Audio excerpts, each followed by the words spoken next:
Hey Kickstarter, do you notice something wrong with advertising? It seems like everywhere you look, companies are objectifying and sexualizing women to try to sell you products.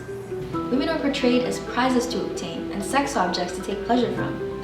Ads also tend to glorify violence against women. Even children's commercials aren't much better. Little boys are taught that their body is a tool to master their environment. They're encouraged to build, create, and construct. But little girls are taught that their body is a showpiece to be perfected. They're encouraged to decorate and present.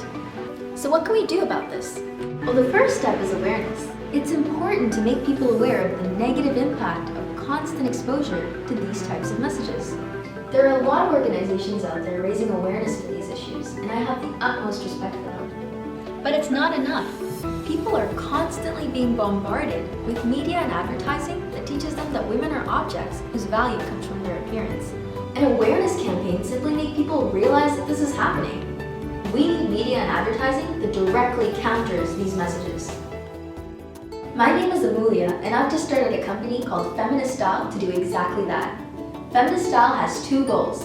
One, to provide people alternatives to fueling companies that use sexist advertising, and two, to put feminist advertising out into the world to challenge the status quo. Feminist will leverage the consumerist aspect of our society to create social change. We will sell products that target sexism to promote gender equality, and use the proceeds to produce feminist advertising, which in turn helps us reach more people, sell more products, and produce more feminist advertising. This creates a beautiful cycle.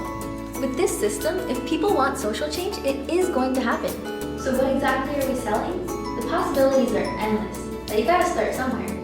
So the idea for the launch product comes from the prank website pinklovesconsent.com, in which the feminist group Force pretended to be Victoria's Secret, launching their new line of consent panties.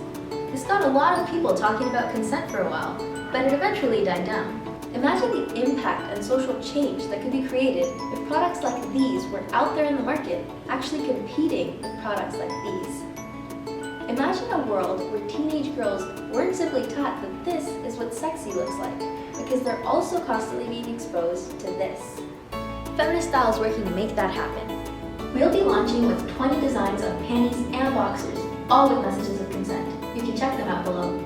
I've had this idea for quite a while now, and a few months ago I decided to just buckle down and implement it.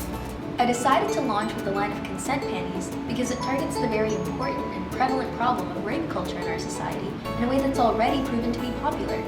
A lot of people were really disappointed that the Pink Loves Consent campaign was just a prank, so I decided to change that. I picked 20 slogans advocating consent and spec'd out the colors and styles that I wanted for each one. I then hired an artist to professionally design them and contacted tens of manufacturers with these designs.